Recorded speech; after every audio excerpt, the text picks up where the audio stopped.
é o Evangelho segundo Jesus, o Cristo de Deus, segundo o Cordeiro imolado desde antes da fundação do mundo, segundo esta ordem eterna e universal de Melquisedeque.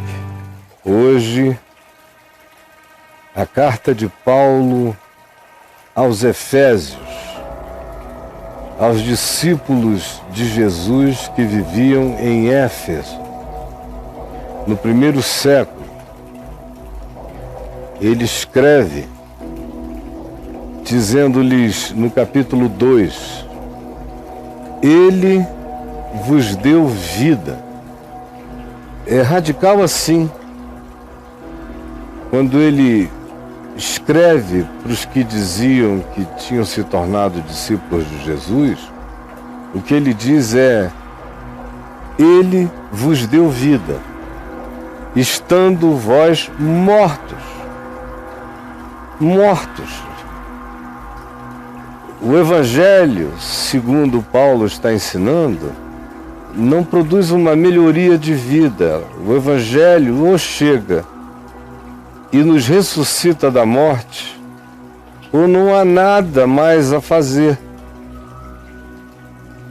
A melhor escola, a melhor educação, a melhor filosofia, a melhor religião, seja lá o que de melhor se possa chamar, não tem o poder de dar vida, de acordar e iluminar o olhar.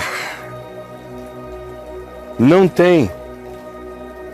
Então Paulo diz, quando o Evangelho chegou, se chegou, ele encontrou gente morta. E a palavra da vida, que não são gritos histéricos em reuniões histriônicas, mas é o ecoar rebumbante da verdade no recôndito do coração, do ser, da mente, ecoando do inconsciente até arrombar a consciência. Ele vos deu vida estando vós mortos. E o Evangelho então entrou e explodiu a força da ressurreição. Do contrário, Paulo diz, vocês continuariam mortos nos pecados de natureza essencial, amartia, errar o alvo, continuariam errando o alvo, errando o alvo, errando o alvo, que é o pecado de ser, com o egoísmo que nos essencializa, com o egoísmo que pervade todas as membranas da nossa existência e por isso nos entorta, e entorta mesmo que sejam as nossas melhores intenções. Entorta. Amartia. Vocês estavam mortos por causa da essência entortada, corrompida, perversa, mazinha, por vezes até diabólica. E também por causa dos delitos, das transgressões da deliberação, das transgressões do dolo, da determinação, da escolha pessoal, que visava exclusivamente o benefício pessoal contra o que quer que fosse ou quem quer que seja. Vós estáveis mortos nisto, porque existir assim é existir morto. A essência corrompida e a consciência determinada a predatoriamente se dá o melhor possível contra o próximo. É uma existência em detrimento da do outro. E Paulo diz, todos vós, todos nós, já andamos nisto, já fomos assim. A menos que não tenhamos encontrado o Evangelho. Se encontramos o Evangelho, ele nos salvou de sermos assim. E se dizemos que encontramos o Evangelho, mas não estamos livres de vivermos assim, é porque não foi o Evangelho que encontramos. E, portanto, continuamos a andar segundo o curso deste mundo. As opiniões, as ideologias, os lados, as bandas, as facções, os partidos, as tribos, os grupos, as panelas, os ódios, as raivas, os sistemas fechados, as radicalizações, os fanatismos, de todos os lados, de todos os tipos, alimentando a rede de intrigas planetária, jogando uns contra os outros, uns contra os outros, uns contra os outros, uns contra os outros, irmão contra irmão, pai contra filho, filho contra pai, brancos contra negros, ricos contra pobres, pobres contra ricos, etnias contra outras etnias, nações contra nações, impérios se levantando contra outros impérios ou explorando e absorvendo menores.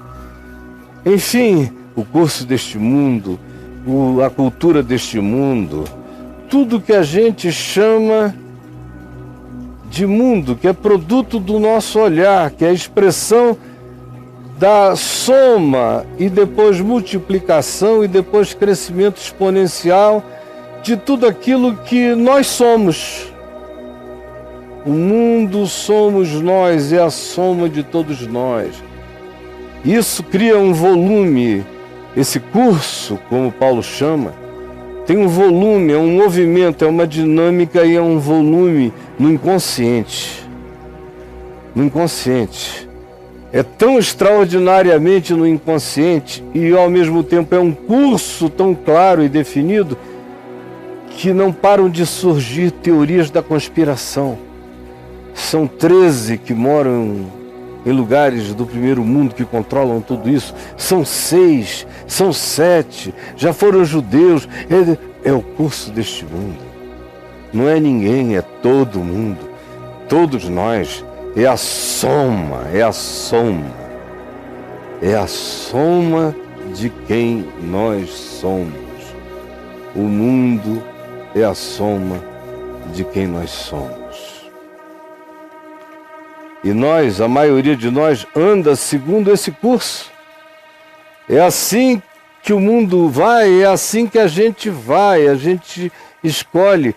A maioria absoluta, praticamente, anda assim, para um lado ou para o outro, apenas repercutindo e replicando o que o mundo diz para um lado ou para o outro. São mortos, são espiritualmente pessoas que não enxergam nada, elas só andam com o fluxo dos movimentos. Mortos porque essencialmente erram a escolha, erram a visão e muitas vezes, porque além disso deliberam perversamente o que desejam na corrupção dos seus corações. O curso deste mundo vai conduzindo o fluxo dos mortos espirituais segundo o príncipe da potestade do ar. É esse curso que é a soma de todos nós, que é o mundo, e a ação sutil, penetrante, animadora, emuladora, exacerbadora, exageradora, polarizadora, extremista, que institui o concurso da maldade no inconsciente coletivo, É um querendo ver se consegue fazer mais mal do que o outro, e todo mundo censurando o mal que o outro fez. E o príncipe deste mundo, sutilmente, com linhas invisíveis, sem que ninguém perceba, mantendo todos com a sensação de que são independentes, autônomos e autoconscientes, seguem mortos na corrupção essencial do seu egoísmo e nas deliberações letais dos seus caprichos. Quanto mais assim são, mais mortos ficam, mais se entregam ao fluxo e ao volume do curso deste mundo, que é a soma de todos nós, dentro da qual imiscui-se a força do príncipe da potestade do ar, do espírito planetário, mundial, nacional, étnico.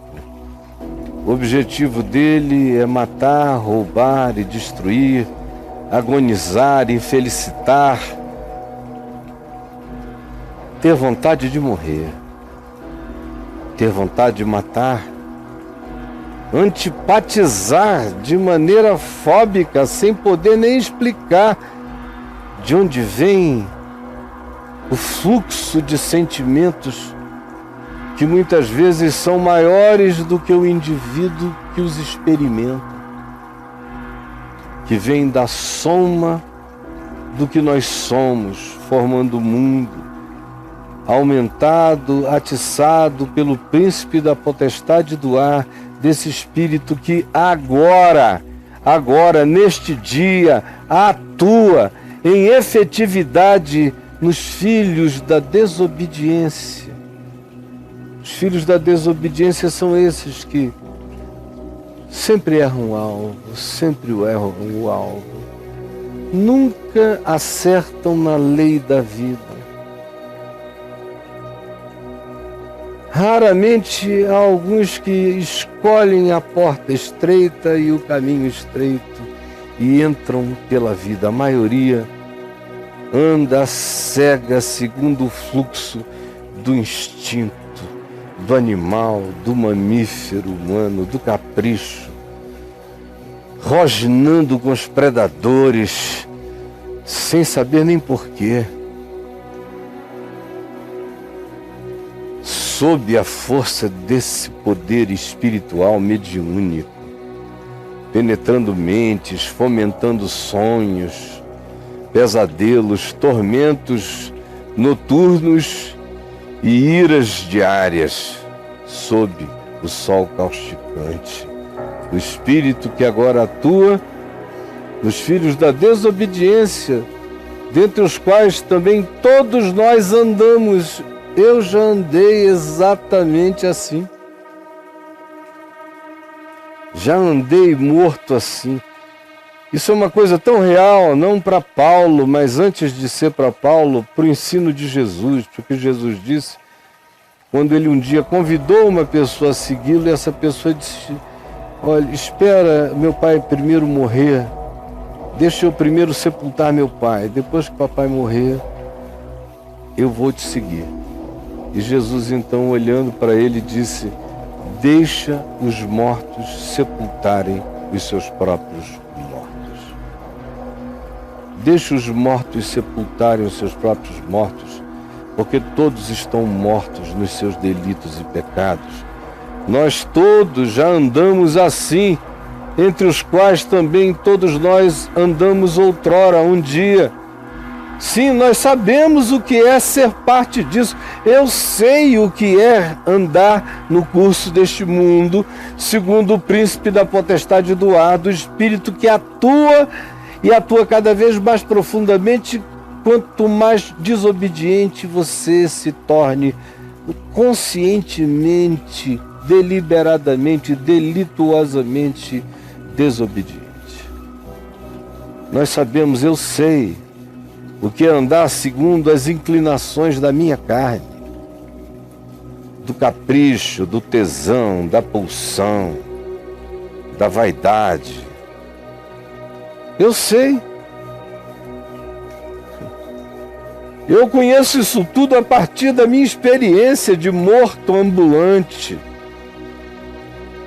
andando segundo o curso deste mundo, o príncipe da potestade do ar, aceitando a indução do espírito da desobediência, que estimula as inclinações da nossa própria carne, de modo que a responsabilidade é minha.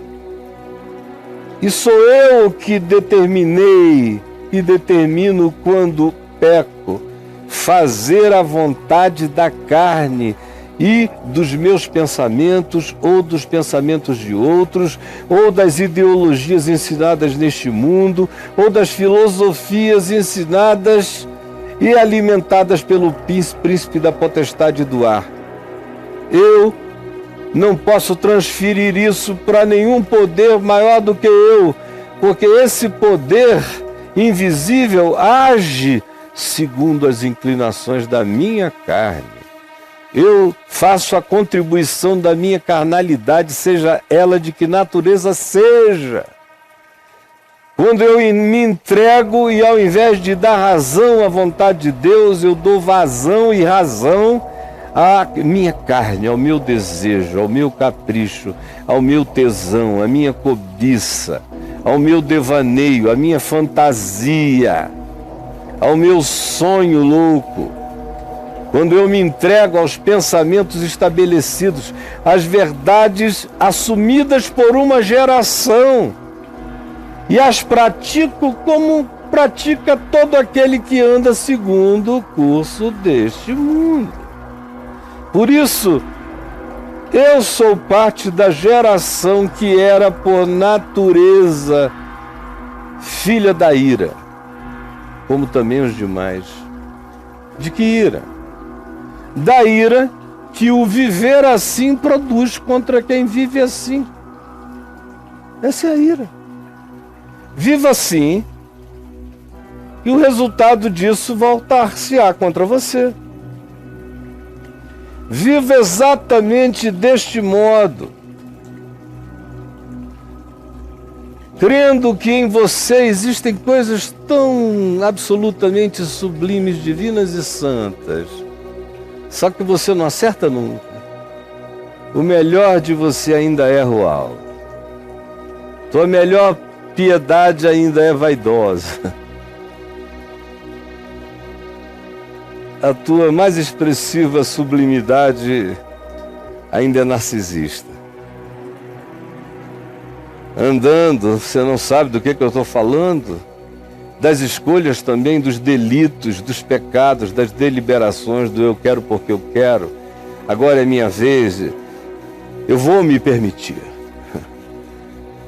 Segundo o curso deste mundo, segundo o príncipe da potestade do ar, do espírito que agora atua nos filhos da desobediência, que são forças e poderes que exploram exclusivamente as inclinações da nossa carne e a nossa vontade de fazer a vontade da carne, o desejo da carne, e de seguir segundo os pensamentos mais aplaudidos no mundo, ou na hora, ou no momento. E por isso, siga assim, ande assim, e você provará a ira, o resultado, a consequência que vem por quem e sobre quem existe assim, andando morto nesta vida.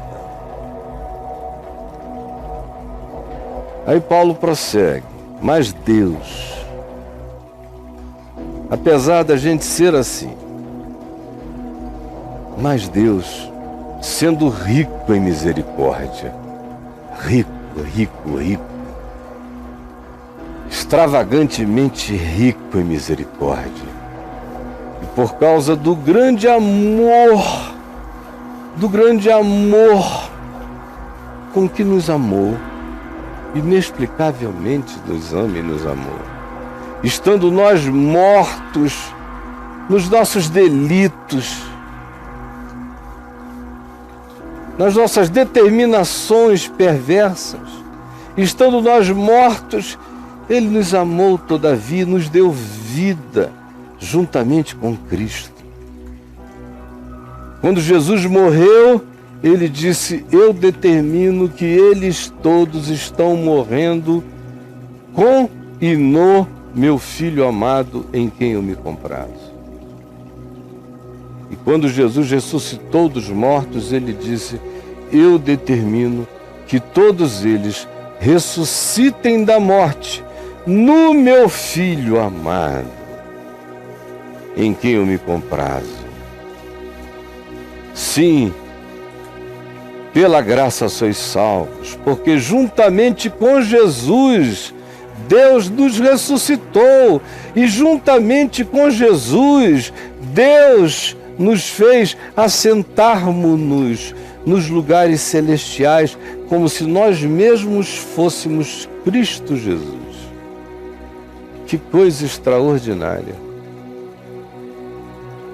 E assim, Paulo diz que o melhor lugar para nos enxergarmos e enxergarmos o mundo inteiro é olhando do céu. Do céu a gente vê melhor quem a gente é. E do céu a gente enxerga bem melhor como o mundo é.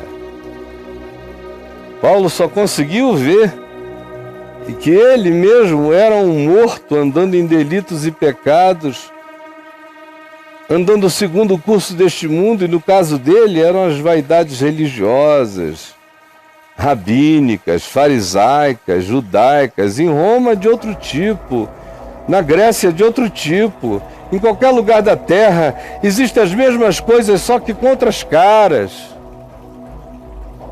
Na igreja, do mesmo modo. Segundo o príncipe da potestade do ar, do espírito que atua nos filhos da desobediência, explorando as inclinações da nossa carne, a nossa vontade obstinada de fazer segundo o nosso desejo e os pensamentos que a gente elege para serem os do dia, os da hora, ou os mais populares. E vivemos desse modo idiótico, conduzido, manipulado, mediunizado, até que experimentamos a carga dessa ira. Deus, porém, sendo rico em misericórdia, e porque nos amou, mesmo estando nós assim mortos nos nossos delitos, Ele determinou unilateralmente nos dar vida juntamente com Cristo. E Jesus morreu e eu morri com Ele. E Jesus ressuscitou e eu ressuscitei com Ele.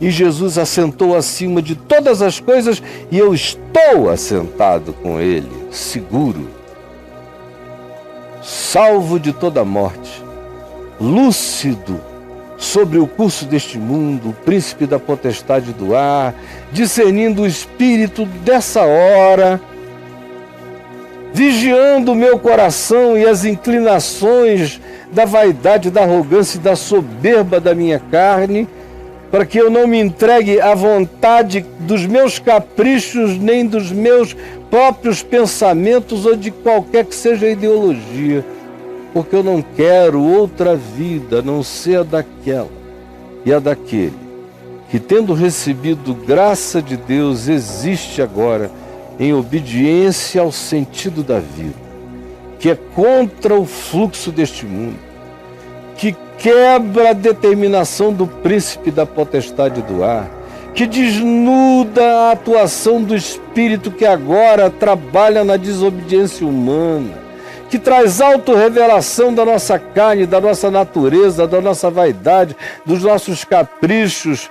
Quando o Evangelho assim nos ilumina, porque a graça de Deus soprou essa luz sobre nós e nos acordou, nós tomamos a consciência de que isso já está feito em favor da nossa vida e da vida de todo aquele que assim crê. Isso gera em nós uma mudança extraordinária, incomparável. É como se um morto ressuscitasse, para mostrar nos séculos vindouros a suprema riqueza da sua graça.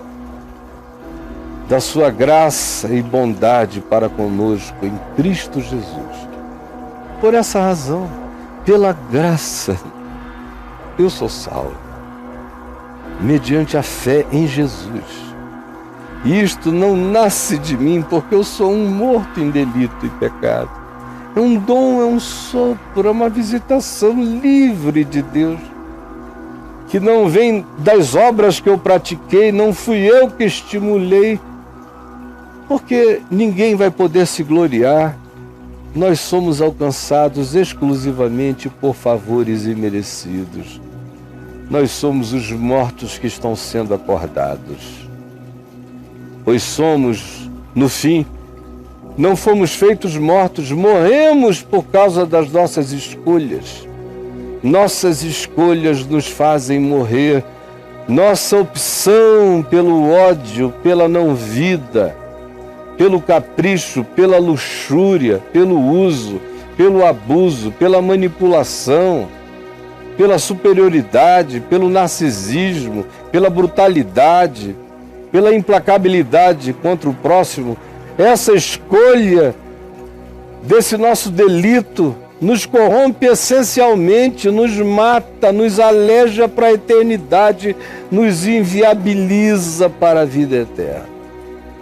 Mas nós fomos tirados disso por uma determinação unilateral de Deus e fomos feitos em Cristo. Nós já sabemos quem nós fomos feitos para ser. Em Cristo eu sei o que todo homem deve ser. Seja ele chinês, japonês, americano, brasileiro, judeu, seja ele árabe, seja ele turco, seja ele quem seja, de qualquer parte da terra, nós somos feitura dele e sabemos o que é ser tê-lo como padrão, o que é ser tendo-o como nosso padrão. Todo homem foi feito para ser como Jesus. Todo homem. Eu fui feito para ser um Jesus na minha geração. Com a minha cara, com a minha personalidade, mas um Jesus. Todos nós somos feitura dele, poema dele, obra de arte dele, desenho dele, escultura dele. Somos feitura dele, criados, produzidos singularmente, exclusivamente por ele. A liberdade é dele de nos moldar segundo Jesus e conforme a nossa individualidade.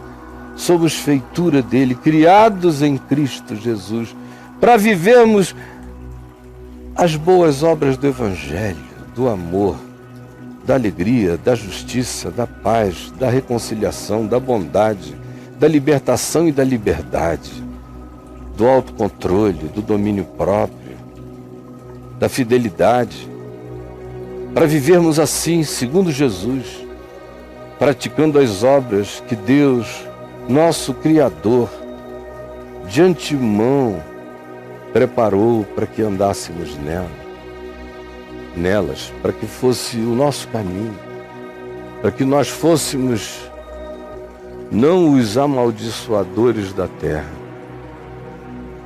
mas os abençoadores da vida no universo. E nós nos tornamos o oposto disso. Somos vermes do ódio, brigando e devorando uns aos outros, nos subterrâneos das topeiras enlouquecidas e insanas, carnívoras, canibalescas. Senhor Jesus, ajuda-nos, abre os nossos olhos para que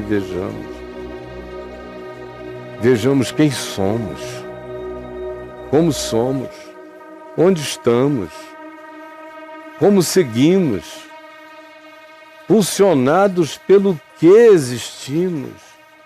Ajuda-nos, abre o entendimento de alguém, por favor. E ajuda-nos a ver o que Deus unilateralmente determinou e fez em nosso favor, sem pedir conselho a ninguém, usou desse arbítrio do amor absoluto em favor de gente morta, em delitos e pecados. Por favor, abre o entendimento para que o Evangelho não passe despercebido por essa geração, andando animadamente morta, sem discernir nada. É o que eu te imploro, em teu nome, Jesus. Amém.